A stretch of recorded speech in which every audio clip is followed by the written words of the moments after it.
The night was heavy with secrets. A thick veil of fog draped languidly over the quiet expanse of Salem village, where the distant stars hid their twinkling. Light behind an impenetrable curtain of mist, it seemed to breathe with a life of its own. The tall pines stood in silent vigil, their needles whispering faintly as they swayed, guarding truths long unspoken. Truths that had seeped into the roots of the earth and lingered in the air like an unvoiced lament. A single whisper slipped through the crystalline frost that coated every blade of grass and bare branch, not the mere sigh of the wind rustling through the skeletal trees, nor the familiar creak of a settling wooden house in the chill of evening, but a voice soft, ancient, trembling with the weight of years and sorrow, calling a name into the enveloping darkness with an intimacy that sent shivers down the spine, that seemed to breathe with a life of its own. The tall pines stood in silent vigil, their needles whispering faintly as they swayed, guarding truths long unspoken, truths that had seeped into the roots of the earth and lingered in the air like an unvoiced lament. A single whisper slipped through the crystalline frost that coated every blade of grass and bare branch, not the mere sigh of the wind rustling through the skeletal trees, nor the familiar creak of a settling wooden house in the chill of evening, but a voice soft, ancient, trembling with the weight of years and sorrow, calling a name into the enveloping darkness with an intimacy that sent shivers down the spine. Abigail. It murmured, low and insistent, as if the very earth, rich with the buried bones of the past, wept for a profound truth that had been interred too deep for too long, yearning to be unearthed and brought into the light. The year was 1711, and though the infamous trials of 1692 had receded into the realm of hushed tales told around flickering hearths, stories passed down with cautionary tones and lowered voices, their lingering shadows curled like insidious smoke around the hearts and minds of those who remained, tainting dreams and casting long dark echoes into daily lives.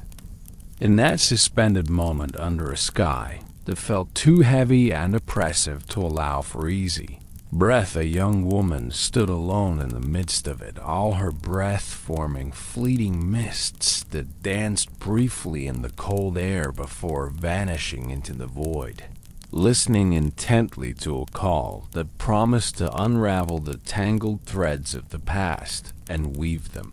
into a new, perhaps brighter dawn that could heal old wounds. Dear listener, this is your storyteller, speaking softly from a quiet, dimly lit corner where the night unfolds gently, like a velvet curtain drawn back to reveal dreams hovering just beyond the horizon, waiting to envelop you in their soothing, comforting embrace. Picture yourself nestled deeply in the warm, familiar folds of your blankets, the soft, flickering glow of a single beeswax candle painting intricate, ever-shifting shadows that dance like old, cherished friends across the rough-hewn walls of your room. Let the cares, clamor, and weight of the day fade away gradually, carried off by the profound, enveloping hush of evening, as we drift together, hand in hand, into the enigmatic heart of Salem, where whispers carry profound truths meant solely for you to discover, ponder, and hold close. If this tale touches your soul in some quiet, meaningful way, let its subtle echoes linger in your thoughts, perhaps shared with a kindred spirit during a serene moment under the twinkling stars, or carried forward as you join us once more for stories yet to unfold in the gentle nights to come. Now, breathe deeply and evenly. Allow your thoughts to soften and blur at the edges like a watercolor painting, and sink gracefully into the story's warm, inviting embrace, where history and mystery intertwine seamlessly to lull you toward rest. The village of Salem lay utterly still under a thick, glistening blanket of frost that shimmered faintly in the scarce light, its vast fields stretching out into the seemingly endless distance, their uneven edges frayed and ragged like an old, well-worn quilt that had been forgotten by time, rarely mended, and bore the marks of countless seasons past. The air was imbued with the subtle grounding scent of damp soil, rich with the promise of spring yet to come, mingled intricately with the sharp, invigorating tang of pine resin, exuded from the nearby woods, a scent that clung to the senses. The silence that enveloped everything was so profound and all-encompassing it seemed as if the entire world had paused in mid-breath, holding itself in tense expectant anticipation of what mysteries the night might yet reveal to those who dared to listen. Houses stood scattered haphazardly across the rolling landscape, their thatched roofs sagging slightly under the weight of accumulated dew that sparkled like tiny, frozen jewels in the faint silvery light, their windows dark and unseeing like closed eyes dreaming of warmer days. Save for the occasional warm glow of a hearth fire that pierced the gloom, painting the surrounding night in rich, comforting hues of amber and burnished gold, these homes seemed like distant stars, fallen to earth to offer solace and warmth to weary souls. Beyond the confines of the village proper, the old cemetery waited in solemn, unchanging vigil, its weathered gravestones tilting at odd, mournful angles like weary sentinels who'd stood guard for far too long against the encroachment of forgetfulness and time, their inscribed names worn smooth and nearly illegible by the relentless caress of rain-biting wind, and the unyielding passage of shame-filled years that had etched deep, invisible grooves into both stone and soul. This was a place where memory clung tenaciously and unyieldingly, like the persistent frost to a window pane in the depths of a harsh, unforgiving winter, fragile in its crystalline beauty, yet unyielding in its cold, unshakable grip, refusing to melt away, even under the warmest, most compassionate gaze. And it was here in this hushed and profoundly haunted spot that Abigail Danforth stood resolute, her small iron lantern trembling slightly in her gloved hand, casting erratic dancing shadows that played across the frozen ground like playful, restless spirits seeking acknowledgement. Abigail was a young woman of exactly 20 summers, her long hair the deep, rich color of chestnut bark fresh after a cleansing rain, cascading in gentle, flowing waves down her back, catching the lantern's glow like polished wood.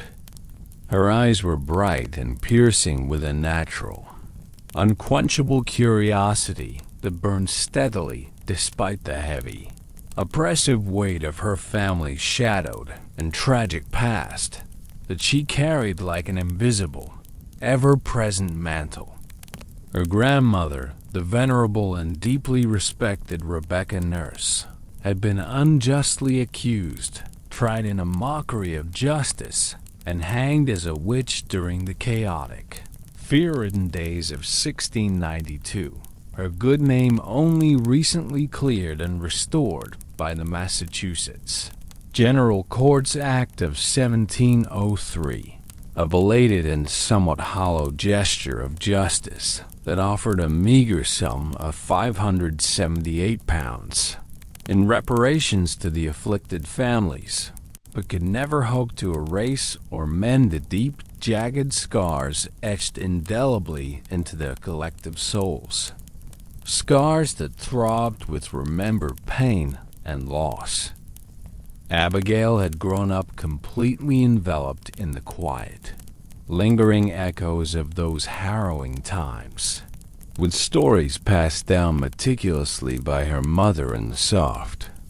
flickering light of evening gatherings, when the firelight danced merrily upon the rough-hewn walls of their home, and the wind outside howled softly or whispered secrets, seeming to carry faint, ethereal voices from another era entirely, voices laden with accusation, despair, and the ache of unfulfilled justice. But in recent nights, those voices had transcended the safe, comforting confines of mere familial stories told to teach and warn. They had become tangible, vivid, and inescapably real, coming to her in the velvet depths of darkness, soft as a lover's tender sigh calling, a name with an urgency that stirred her very core and refused to be dismissed as mere imagination or whimsy, urging her relentlessly to seek out something long hidden, a profound transformative truth buried deep beneath the unforgiving frozen soil of Salem, a truth that promised not just revelation, but the possibility of closure and healing for a wounded community. She stood now at the very edge of the cemetery, her thick woolen cloak heavy with the accumulated dew of the night that soaked into the coarse fabric, making it cling uncomfortably to her shoulders and arms, the lantern in her hand casting a warm, inviting golden circle around her sturdy, leather-booted feet, illuminating the frost-kissed grass that sparkled brilliantly like scattered diamonds under the soft light.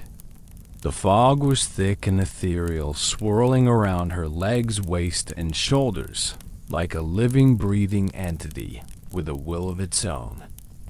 its tendrils reaching out as if to touch or embrace her, gently drawing her deeper into its mysteries.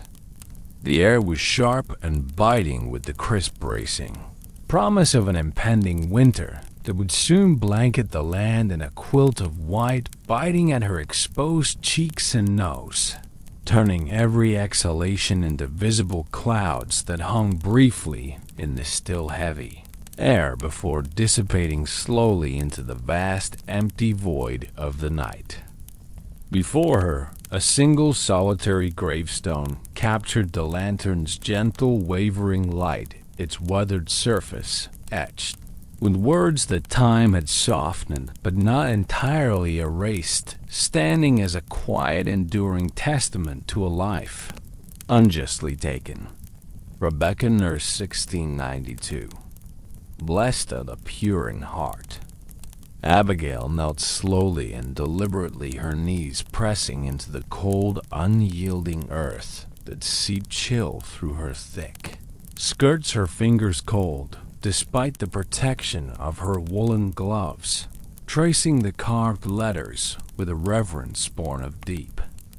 abiding familial love and respect, the stone worn smooth by countless seasons of relentless weather and quiet private mourning that had taken place here over the years by those who remembered. The journal clutched tightly in her other hand, a precious and irreplaceable heirloom, passed down directly from her grandmother through her mother, was a fragile artifact of personal and communal history. Its leather cover cracked and supple from decades of careful handling, its pages yellowed like ancient parchment preserved in a monastery's vault, the ink upon them fading in places, but still legible enough to convey profound meaning, speaking in Rebecca's own steady, elegant hand of a mysterious ledger, a book, brimming with dark, carefully guarded secrets meticulously kept by the accusers of that fateful year, hidden away deliberately to shield their collective shame from the harsh, unforgiving light of day and public scrutiny. As Abigail's fingers lingered tenderly on the gravestone, absorbing its coldness into her very bones, the whisper returned, clearer and more insistent this time, cutting through the dense fog like a sharpened blade. Find the truth, child. The shadows hold it. Her heart quickened, noticeably its rhythm, insistent thrumming pulse against the enveloping stillness that surrounded her. And in that electrifying, transformative instant, she understood with crystalline clarity that this night was merely the beginning of a journey that would test. Her spirit challenge her deepest beliefs and ultimately reshape her world and the village around her in ways she could scarcely imagine or anticipate. And so, we move gracefully into the next part of the story, where the fog thickens even further, wrapping the world in its enigmatic embrace, and the whispers grow bolder and more compelling, weaving an intricate tapestry of mystery that draws us ever deeper into its intricate folds. What lies buried deep in Salem's wounded, beating heart, and why do the voices call Abigail now, with such gentle yet unrelenting persistence that tugs at her very soul? The night stretches out before us like a vast, uncharted sea, dear listener, inviting us deeper into its enigmatic secrets, where every shadow holds a potential promise and every whisper a hidden clue waiting to be deciphered. The path leading back to her family's modest but deeply cherished farm was a meandering, well-trodden thread, woven intricately through the open, rolling fields and the dense, shadowy forest that bordered the village. Like a protective barrier, the crunch of frost beneath her sturdy leather boots creating a steady, rhythmic cadence that echoed softly in the quiet night, like the heartbeat of the land itself pulsing with ancient life. The house stood as it always had, modest in its simple, unadorned construction, but sturdy and reliable against the capricious elements that battered it year after year. Its timber walls weathered to a soft silver gray by decades of relentless wind, rain, and unyielding memory that seemed embedded deep in the wood.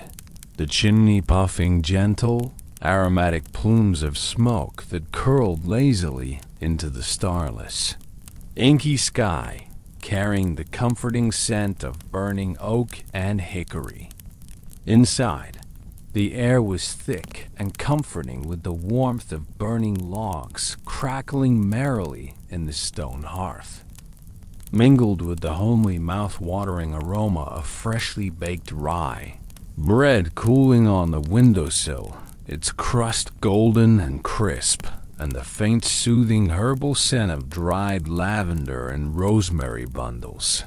hanging from the low exposed beams, warding off evil spirits as per old, cherished tradition. The hearth cast a soothing, dancing glow that softened the harsh utilitarian edges of the room, turning the simple, handcrafted furniture carved lovingly by her father, skilled hands over the years, into a sanctuary of light and shadow where every corner held a memory of laughter, sorrow, or quiet reflection. Her father, Joseph Danforth, sat by the fire in his favorite worn wooden chair, its arms polished smooth from years of use, and touched his face etched deeply with lines of grief that had deepened gradually over the years, never fully fading despite the relentless passage of time that heals some wounds but leaves others raw. He was a man deeply connected to the earth and its rhythms, his large hands calloused and rough. From endless days tilling the stubborn, rocky soil, mending broken fences under the blazing sun, and harvesting crops in the fading light of autumn, his eyes holding the quiet, hard-won wisdom of one who had witnessed too much sorrow and loss in his lifetime. Eyes that had seen friends turn against friends in the madness of '92, tearing the community apart. "Abigail," he said, his voice rough and textured like the bark of an ancient oak tree rooted deep in the land,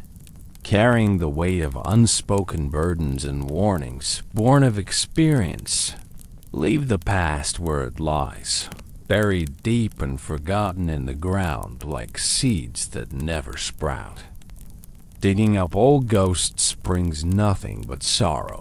a pain that lingers like winter's unrelenting chill, freezing the heart and soul."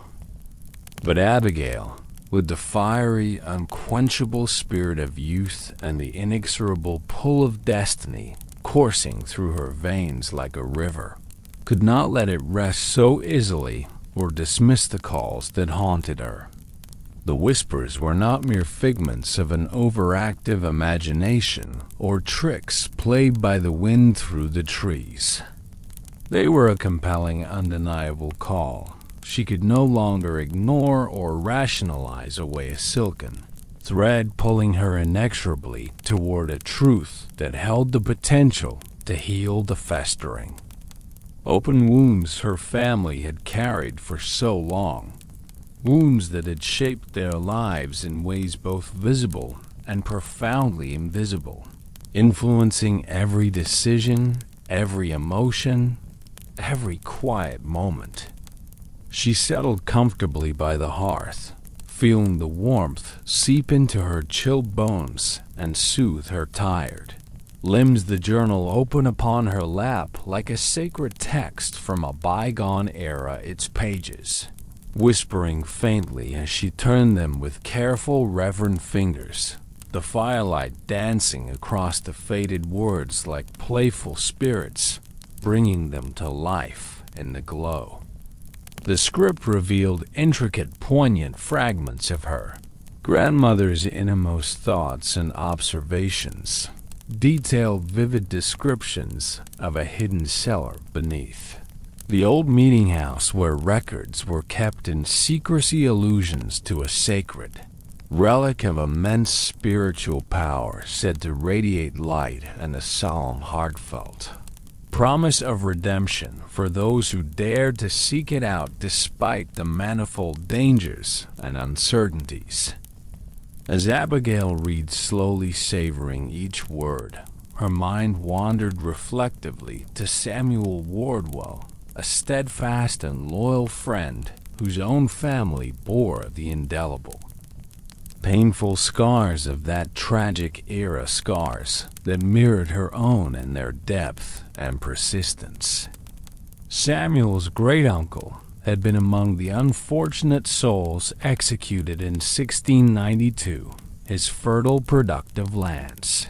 unjustly seized by opportunistic neighbors eager for profit and power, his name tarnished and whispered in fear and suspicion. Even now, generations later, as if the stigma could never be fully washed away by time or truth. She recalled vividly seeing Samuel at the village forge on many occasions,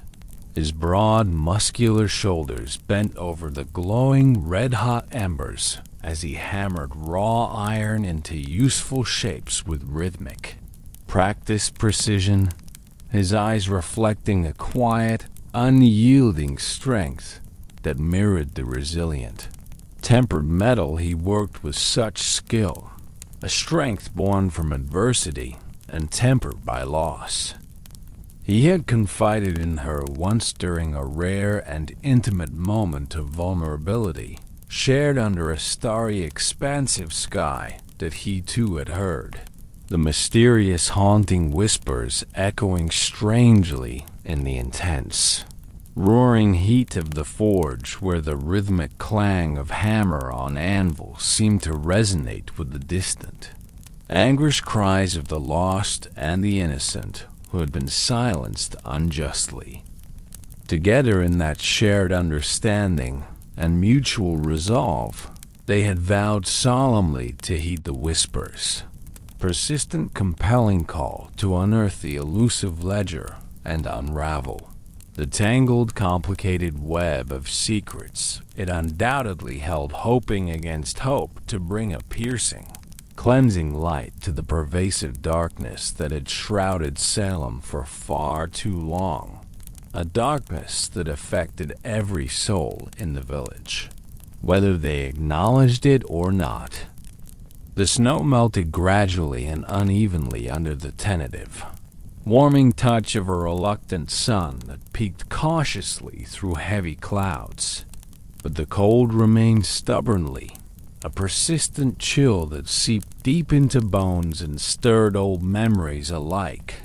refusing to relinquish its hold, even as spring whispered promises of renewal. And so, we turn now to what came next in this unfolding, intricate saga, as Abigail and Samuel stepped bravely and determinedly into the looming, ominous shadows of the old meeting house, their hearts alight with a potent mixture of purpose, trepidation, and burgeoning hope. What ancient, forgotten secrets await in the cellar's damp, uninviting depths, and who might be watching their every cautious move with eyes full of fear, malice, or guarded curiosity? The whispers guide us onward with gentle but firm insistence, dear listener, into the very beating heart of the tale, where layers of history peel away the revealed truths long concealed and waiting to be claimed. The meeting house loomed imposingly at the very heart of Salem village, its tall, pointed steeple piercing the moonless, inky sky like a dark, accusatory finger pointing toward divine judgment or retribution. A silhouette that evoked both a sense of reverence for the sacred space it represented and a deep-seated dread of the profane, unjust acts committed within its walls. Its wooden walls, hewn laboriously from the surrounding dense forests by the hands of early settlers who had hoped to build a godly community, creaked softly and ominously in the gentle but persistent wind, as if the building itself bore the heavy, crushing burden of the harsh judgments, fervent accusations, and tearful pleas that had once echoed loudly within its hallowed, echoing halls during those fateful, chaotic months of 1692. Abigail and Samuel moved through the enveloping, oppressive night with the stealth and caution of shadows blending seamlessly into darkness,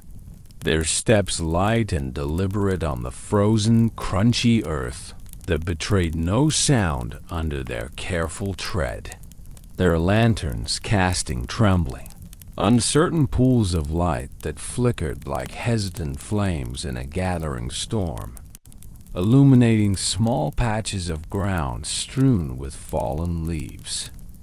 The air was bitterly cold and cutting, sharp as a honed blade against their exposed faces and hands, chilling their skin, and the profound, almost tangible silence was punctuated only by the distant, mournful hoot of an owl perched high in the skeletal branches of an ancient tree, a sound that seemed to carry eerie omens of the unknown and the unseen lurking just out of sight. They slipped through a seldom-used side door that was partially hidden by overgrown, tangled ivy, the hinges groaning softly in protest, like an old mare roused reluctantly from sleep, a sound that seemed amplified tenfold in the enveloping, tense stillness. and descended the narrow, creaking stairs into the cellar, where the air grew noticeably thicker and heavier, laden with the musty, oppressive scent of damp stone walls, aged and rotting wood, and the faint, underlying decay of forgotten artifacts, papers, and secrets long abandoned to the ravages of time. The cellar was a dim, confusing labyrinth of elongated, dancing shadows cast by their flickering lanterns, its rough-hewn shelves sagging precariously under the accumulated weight of dusty, forgotten records and yellowed parchments that held the village's complex history, relics of a bygone era filled with both moments of triumph and unspeakable tragedy.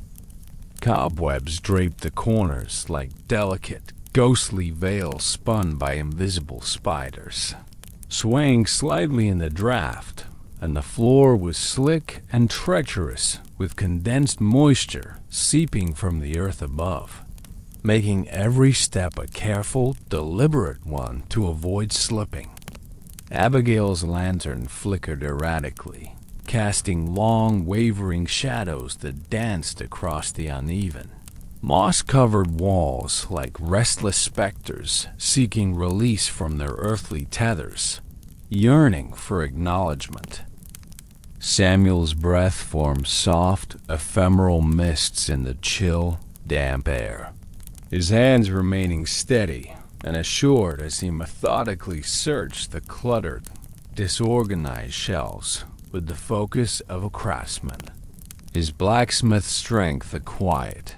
reassuring presence in the oppressive gloom that pressed in from all sides like a living thing. Beneath a particularly precarious and dusty pile of moldering papers that crumbled slightly at the slightest touch, threatening to disintegrate, they discovered a weathered chest, its wood warped and swollen from years of unrelenting dampness that had seeped into its grain, its iron lock rusted to a reddish brown, but still holding firm against casual intrusion, a testament to its maker's skill and intent. Samuel, with careful, measured precision, pried it open using a small, sturdy tool he always carried in his pocket, the creak of the lid echoing through the cellar like a long-held sigh finally released into the night, carrying with it the dust of ages and a faint musty smell. Inside lay a carefully bundled collection of letters, tied neatly with faded fraying ribbon that had once been vibrant and colorful, a rusted iron key that gleamed dully in the lantern's light like a forgotten treasure buried in the earth, and a fragile parchment map, its edges curling inward like autumn leaves preparing for the long sleep of winter, drawn with faded ink that was barely legible. The map, sketched in a steady, confident hand, pointed unmistakably to Gallows Hill, the infamous and dreaded site where so many innocent souls had met their tragic, unjust end under the gallows shadow. A place steeped in layers of sorrow, regret, and unspoken curses that lingered in the air like a miasma. The letters were poignant, heart-wrenching confessions, penned in trembling, uneven scripts by the young girls who had played pivotal, tragic roles in the accusations of 1692. Their words a raw, unfiltered testament to the grip of fear, manipulation, and youthful naivety that had driven their actions. Ann Putnam Jr.'s missive stood out prominently among them, her ink smudged in several places as if blurred by fallen tears of deep remorse and guilt. We were but children, gripped tightly by terror and confusion, and the overwhelming fear compelled us to utter falsehoods that destroyed lives and tore families apart. The ledger holds the unvarnished, damning truth. Judge Hathorne concealed it deliberately to safeguard the guilty from exposure and accountability, to protect their power. Abigail's heart pounded with a fierce, unrelenting intensity as she absorbed the words slowly, each sentence unlocking a door long sealed shut, revealing that the ledger was no ordinary administrative record, but a meticulous, chilling catalog of human greed, ambition, and betrayal, lands unjustly seized from the condemned and redistributed to the powerful without a shred of remorse. Debts conveniently erased from records to favor allies, rivals silenced forever under the pious, hypocritical guise of divine justice and purification. Samuel's voice cut through the thick, palpable tension, low and steady like the reassuring hum of his forged work, grounding her. This could change everything, Abigail. Rewrite the history we've all been forced to carry like heavy chains around our necks for generations. His eyes met hers in the soft, intimate glow of the lantern, a spark of shared hope, determination, and resolve igniting between them like a flame kindled in the dark, promising light. But as they prepared to depart with their precious find, a sudden shadow detached itself from the deeper darkness of the doorway, materializing into a human figure that made their blood run cold and their pulses race. Mercy Lewis stood there motionless, her once youthful and vibrant face now gaunt and deeply etched with the ravages of time, unrelenting guilt and self-imposed isolation, her eyes hollow pools reflecting years of inner torment, sleepless nights, and haunting memories. Once a key, enthusiastic accuser in the hysterical frenzy of 1692, she was now a reclusive widow dwelling on the farthest, loneliest fringes of Salem society, a living ghost haunted relentlessly by her own past actions and the lives she had helped to ruin irreparably. "You shouldn't be here, meddling in things best left alone," she whispered hoarsely, her voice raspy and dry like the rustle of dead leaves skittering across a stone path in the chill of autumn. "Some truths are better left buried deep in the earth, lest they rise up and consume us all with their bitterness and pain." Abigail stepped forward cautiously, her voice gentle yet resolute, laced with a compassion born from understanding and empathy. "Mercy, what do you know of the ledger? Please, help us understand the full truth so we can heal." The woman's eyes darted nervously to the open chest, then back to Abigail's earnest, pleading face, a flicker of deep conflict and perhaps regret crossing her weathered, careworn features. She offered no verbal response or explanation, instead bending stiffly to scratch a single ominous word into the dirt floor with the heel of her worn, patched shoe. "Beware." Then, like a fleeting wisp of smoke dispersed by a sudden gust of wind, she vanished into the enveloping, impenetrable night, leaving behind a palpable, lingering chill that seeped into their bones like the harbinger of impending danger and uncertainty, a warning that echoed in their minds. The frost deepened across the land with each passing hour, coating every surface in a crystalline sheen, and the stars, hidden behind thick, heavy clouds, seemed to withhold their guiding light as if in solemn mourning for what was to come, casting the world in shadow. And so, we drift onward with the tale to the windswept, desolate slopes of Gallows Hill, where the past waits patiently to be unearthed from its restless, uneasy grave, stirring with anticipation and unresolved grief. What secrets does the parchment map conceal in its faded, intricate lines? And who among the living fears their unveiling more than the restless dead who still linger? The night holds its breath in tense, expectant anticipation, dear listener, and the story carries us forward on wings of whisper, wonder, and quiet, steadfast resolve. The path to Gallows Hill was a twisting, scarred trail that cut a ragged, uneven line through the dense, foreboding forest, its ancient trees gnarled and bare against the stark winter sky, their skeletal branches clawing upward at the indifferent. Heavens like desperate fingers grasping for salvation or mercy that never came during those dark days. Dawn was approaching slowly and tentatively, painting the eastern horizon in subtle, layered shades of gray and muted gold that promised light but delivered only a dim, hesitant glow. But the hill itself remained shrouded in an eternal, unchanging dusk, its atmosphere heavy and oppressive with the accumulated memory of suffering, injustice, and human folly that had played out upon its slopes. Abigail and Samuel climbed the steep, rocky incline with grim, unwavering determination,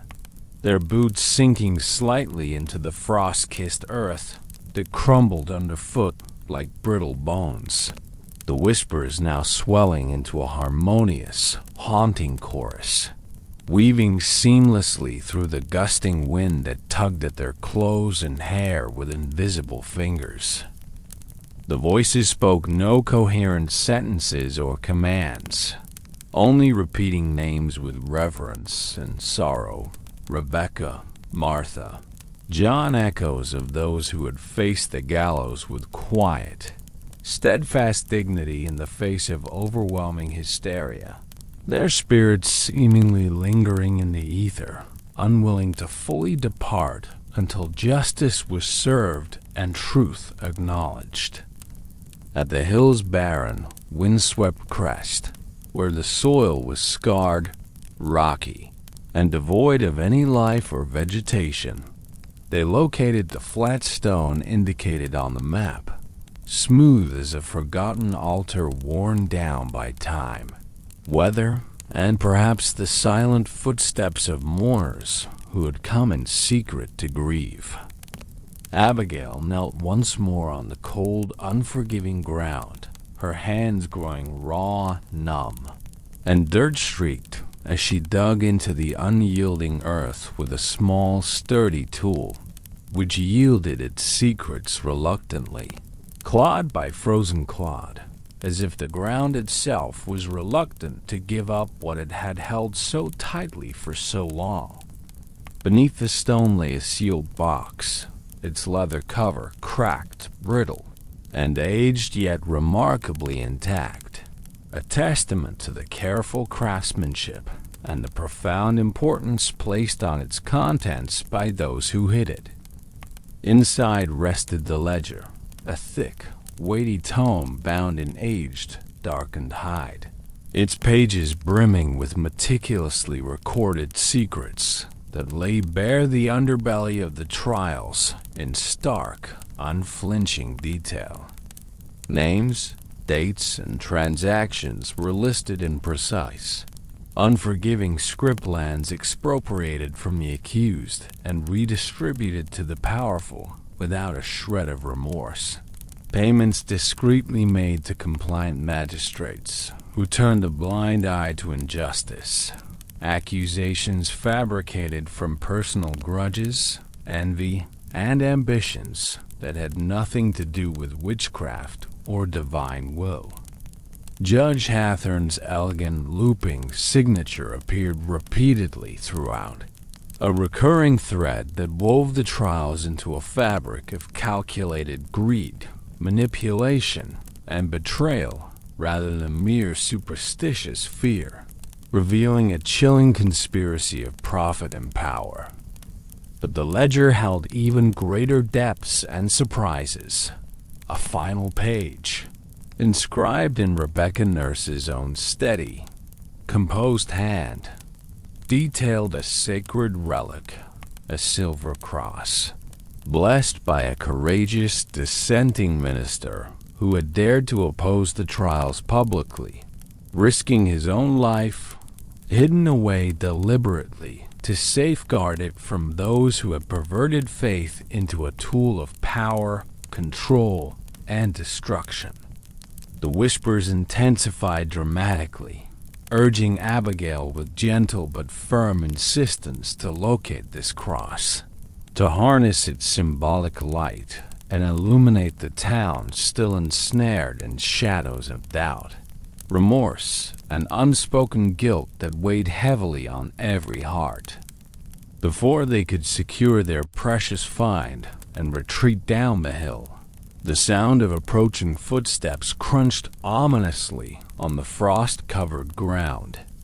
breaking the fragile, tense peace with their intrusion and sending a jolt of fear through them. Reverend Hall emerged from the swirling, dense mist, a man who had once been a fervent, zealous advocate for the trials, but now carried the crushing weight of his regrets like a millstone around his neck, his face etched with lines of guilt, accompanied by a small group of townsmen whose faces were set in grim, determined lines, their breath misting in the cold air like specters. Hale's face was ashen and drawn, his voice quavering with a complex mixture of residual authority and deep-seated fear that betrayed his inner turmoil. "Hand over the ledger at once," he implored, his hands outstretched in a gesture that was both commanding and pleading, his eyes darting nervously. "You cannot comprehend what unleashing its contents will do to Salem. It will tear the very fabric of our community asunder, reopening wounds that have barely begun to heal and sowing discord." Samuel positioned himself protectively in front of Abigail, his blacksmith's physique a silent but formidable barrier, exuding quiet, unyielding strength. But Abigail's keen, observant eyes caught the sinister, cold glint of a knife in the tight grip of one of the townsmen Corwin, a prosperous and influential merchant whose family had amassed considerable wealth and influence through lands pilfered shamelessly from the executed, lands that formed the foundation of his power. The ledger posed a mortal, existential threat to his inherited legacy and status, and his eyes blazed with a desperate, cornered fury that spoke of a man with everything to lose and nothing to restrain him. "Run now," Samuel hissed urgently under his breath, his voice barely audible, and they bolted into the surrounding woods. The ledger pressed tightly against Abigail's chest, like a shield against the darkness, the whispers propelling them forward like an invisible supportive wind at their backs, guiding their desperate flight through the trees. The forest enveloped them swiftly in its tangled, protective embrace, branches snagging at their clothes, and cloaks like grasping hands trying to hold them back or shield them. And we move deeper into the tale now, where the shadows elongate dramatically, and the burden of truth grows ever heavier upon young, determined shoulders, pressing down with each step. Can Abigail and Samuel safeguard the ledger against those who would go to any lengths to destroy it and preserve their dark secrets? And what of the enigmatic cross alluded to in Rebecca's poignant, handwritten words? Its power still a mystery. The night extended vast, starless canvas before us, dear listener.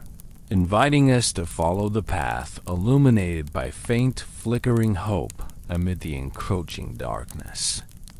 Seeking a temporary sanctuary from their relentless pursuers, they stumbled upon an abandoned barn on the remote, desolate outskirts of the village, its walls sagging with the weight of age,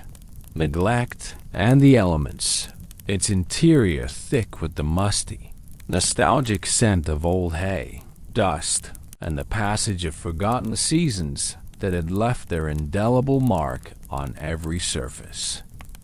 The ledger lay open between them on a makeshift table fashioned from stacked, rotting crates that creaked under the weight, its pages unfolding a detailed, horrifying map of betrayal that shocked even their prepared hearts and minds to the core, revealing a depth of corruption that ran like a poison through Salem's history. Corwin's ancestors had claimed vast, fertile fields from the executed without a hint of remorse or hesitation. Hathorn had systematically erased inconvenient debts from records to favor his allies. Even Hawley had acquiesced to a vow of silence in exchange for ecclesiastical influence and personal security, revealing layers of complicity and cowardice that tainted the town's leadership. Abigail's fingers traced the incriminating words with a mixture of awe, sorrow, and rising anger, her heart burdened by the stark, undeniable revelation of how deeply corruption had rooted itself in the fertile soil of fear, suspicion, and ambition, twisting justice into a mockery. The whispers, ever present and guiding like a beacon, spoke now of the cross's precise location, concealed near Proctor's Ledge, the somber, hallowed site where many innocents had met their tragic fate, a place where the earth seemed forever stained with the blood, tears, and cries of injustice, crying out for vindication and remembrance. Determined to press on despite the escalating risks, they sought out Mercy Lewis once more, tracking her through the dense woods to her isolated, ramshackle cabin at Salem's farthest, loneliest edge, its window shuttered tightly against the intrusive, judging world outside, its hearth emitting only a feeble, flickering glow that barely warded off the encroaching, biting cold that permeated everything, seeping into wood and bone alike. Mercy sat hunched over by a solitary candle on a small, wobbly table, its flame flickering uncertainly like a fragile, faltering heartbeat in the dim, oppressive gloom, casting long, wavering shadows across her lined face that told a story of regret. I was so young then, so impressionable and afraid, she whispered, her voice fracturing with long-suppressed emotion and regret. Barely more than a child when Hathorn and the others coerced us into those damning accusations, promising protection from the very demons they conjured in our terrified, impressionable minds to control us and secure their power. The cross is real, a true symbol of uncorrupted, pure faith, hidden in a cave at Proctor's Ledge where the condemned offered their final, desperate prayers to a God who seemed to have turned away. But beware, it's guarded not by ethereal spirits or restless ghosts, but by mortal men who dread its revealing light, for it exposes their deepest, darkest sins to the world and to themselves. She described the ledge in vivid, haunting detail. The cave where the very stones seemed to weep with absorbed sorrow and anguish, resonating with the pain of the lost, and imparted a final, cryptic warning that hung heavily in the air like a storm cloud. The cross shines brightest where the innocent fell, illuminating paths to forgiveness, renewal, and redemption, but only for those brave enough to face it. As they prepared to depart the barn and continue their perilous quest, the night suddenly erupted with shouts, the clamor of pursuit, and the sound of horses' hooves pounding the earth, shattering the fragile, fleeting peace like glass. Corwin's hired men, their muskets glinting menacingly in the moonlight that filtered through scattered clouds, encircled the structure with predatory intent and precision, closing in with grim determination. Samuel reacted with lightning swiftness and ingenuity, overturning a lantern deliberately to ignite the dry, brittle hay in a spectacular, roaring burst of golden and crimson flames that illuminated the chaos and provided a smokescreen for their escape. In the ensuing confusion and billowing, choking smoke, they slipped away like elusive ghosts into the night, the ledger and map safely tucked within Abigail's cloak against her racing, pounding heart, racing desperately toward Proctor's ledge under the protective cover of smoke, shadow, and unwavering determination. The cave awaited them like a beacon of hope, its entrance a yawning, dark wound in the hillside's rugged, rocky face, its interior thick with the verdant, earthy scent of moss, damp stone,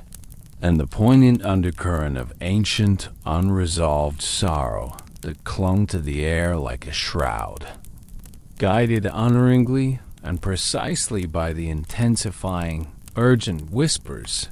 they navigated through the narrow, twisting passages to a concealed, hidden alcove, where the silver cross rested upon a natural pedestal of smooth rock, its polished surface emitting a faint,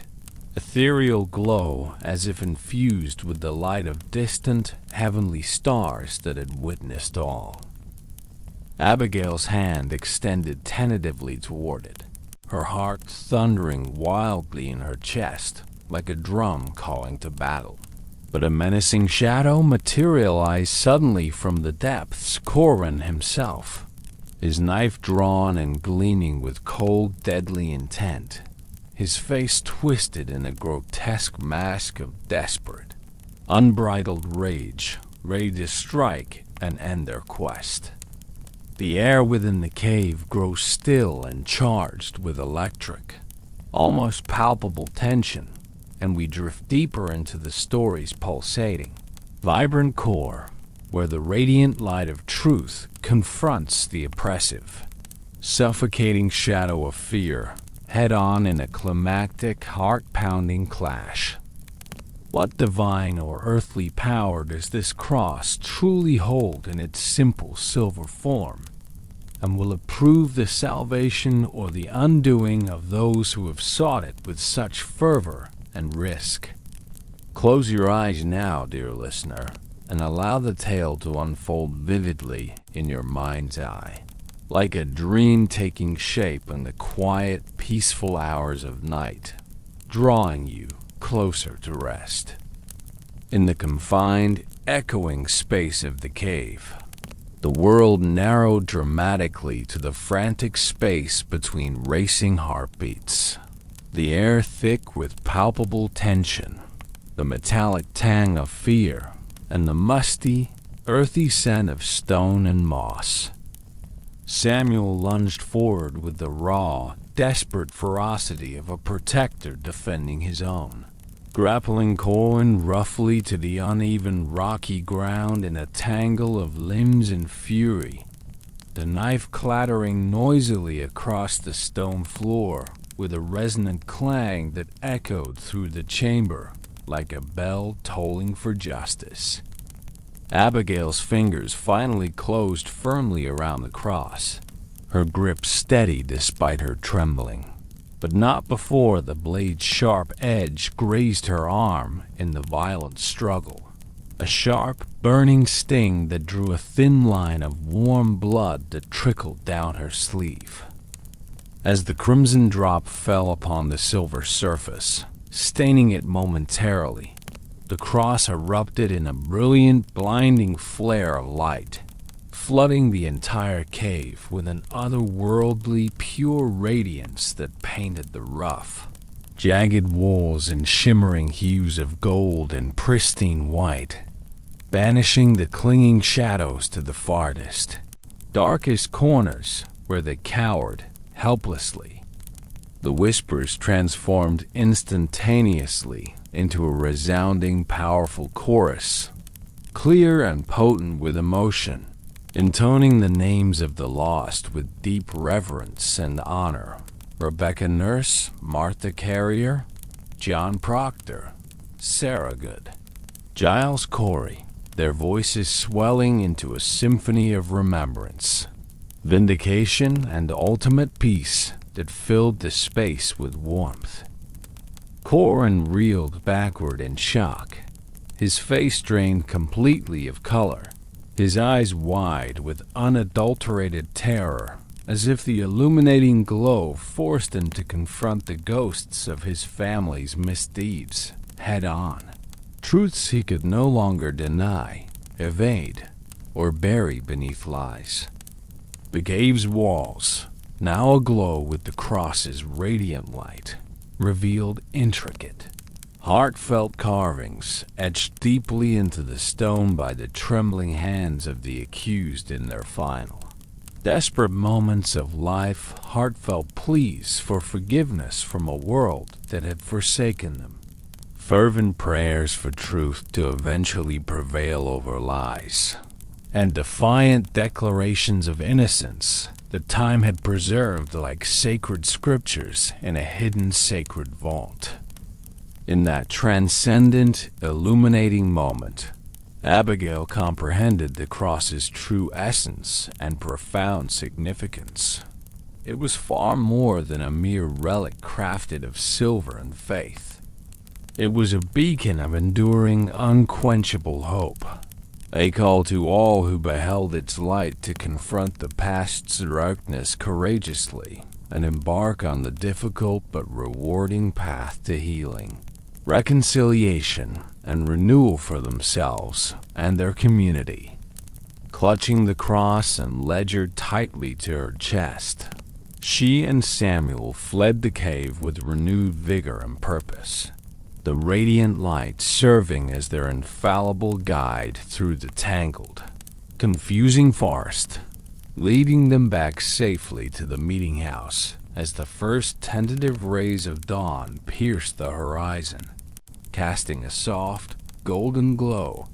and the townsfolk, roused by the distant, acrid smoke of the blazing barn and spreading rumors of upheaval, gathered in growing numbers, their faces a complex mosaic of curiosity, concern, dawning awareness, and hope. In the soft, pale light of the emerging day that promised new beginnings and possibilities, Abigail stood resolute and composed before the assembled crowd in the village square. The ledger opened wide upon a makeshift podium of stacked crates. Its damning secrets lay bare for all to see, read, and judge without filter or pretense. With a voice steady, clear, and resonant with conviction, she recounted the harrowing tales of land stolen in the name of false justice, lives shattered irreparably by unfounded fear, malice, and greed, and a community betrayed deeply by the very leaders sworn to protect and guide it with integrity and godliness. The crowd stood in stunned, profound silence, their collective breath forming a misty veil in the crisp, cold morning air, the weight of revelation hanging heavy like a storm cloud ready to burst. Reverend Hawley stepped forward hesitantly from the throng, his voice quavering with genuine, heartfelt remorse that cracked with raw emotion, his hands clasped tightly. I once believed fervently and blindly in the trials, thinking I served God. He confessed openly, his eyes downcast in deep shame, tears glistening. I was blind, terribly misguided, and my actions caused harm. Forgive me, as I seek to atone for my sins and make amends to those I wronged. Cornered, exposed, and stripped of his carefully crafted facade, attempted a desperate, frantic flight through the crowd. His face pale and frantic, but the townsfolk, united in their collective awakening and sense of justice, barred his path firmly, their expressions mirroring a shared sense of shame, resolve, and the burning desire for change and accountability. Abigail raised the cross high above her head, its light now steady and warm like the sun's gentle, forgetting embrace,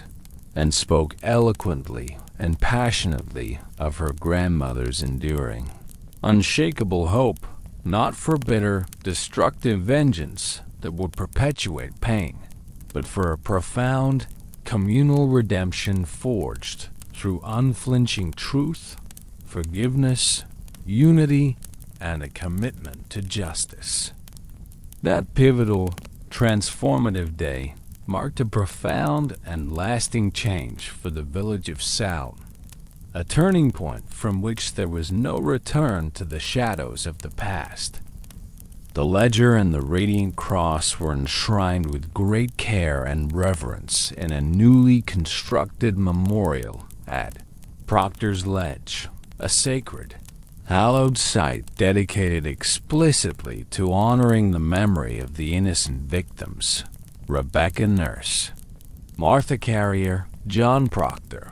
and all the others, and educating future generations about the perils of unchecked fear, suspicion, and the seductive lure of power, while celebrating the redemptive power of truth, mercy, and reason. The Whispers, having fulfilled their ethereal, guiding purpose after so many years of restless waiting, gradually faded into a peaceful, contented silence, replaced by a profound and lasting peace that settled over the land like the gentle, comforting hush of a snow-covered night, blanketing old wounds in serenity and allowing true healing to begin at last. Abigail and Samuel, their bond forged even stronger in the crucible of adversity, shared trials and triumphs, stood hand in hand as the sun climbed higher in the sky, its golden rays painting their faces with the warm promise of new beginnings, hope, love, and a brighter future. In the years that followed, they married in a simple yet beautiful ceremony beneath the blooming, fragrant apple trees in the vibrant spring, their love serving as a radiant beacon of hope, stability, and unity for the entire community, inspiring others to rebuild trust. Children came into their lives, bright-eyed and full of boundless curiosity, raised on stories of courage, truth, perseverance, and the importance of compassion, justice, and community, ensuring the lessons of 1692 would never be forgotten. Salem flourished anew, its fields turning lush, green, and abundant with crops, its people united in remembrance, forgiveness, and an unwavering commitment to never repeat the mistakes of the past, their homes filled with laughter and warmth. The shadows of 1692 receded gradually, not erased or forgotten, but transformed into valuable, enduring lessons that illuminated the path forward, ensuring that mercy, reason, and humanity would forever guide their steps into a brighter, more hopeful future filled with promise. And so, dear listener, we come to the gentle, satisfying close of this tale. Though the echoes of Salem linger softly in the background, like a cherished melody that fades but never fully disappears, a reminder of resilience and hope. The village sleeps peacefully now under starry, welcoming skies, its scars softened and healed by the merciful healing touch of time and truth. But the enduring truth remains, a radiant, guiding light to inspire all who seek it in their own lives. Picture the memorial standing proud and solemn, the cross glowing with a faint, eternal luminescence that comforts and uplifts, the names of the lost eternally carved in stone as a testament to resilience, hope, and the triumph of good over evil. Let this serene, uplifting image carry you gracefully into the realm of dreams, where the whispers are always gentle, speaking only of hope, healing, and the joy of happy endings that come after trials, bringing peace. Rest now, dear one, and know that the story will wait patiently, ready to unfold anew when the night once more calls with its soothing, inviting voice, promising new tales of wonder and redemption.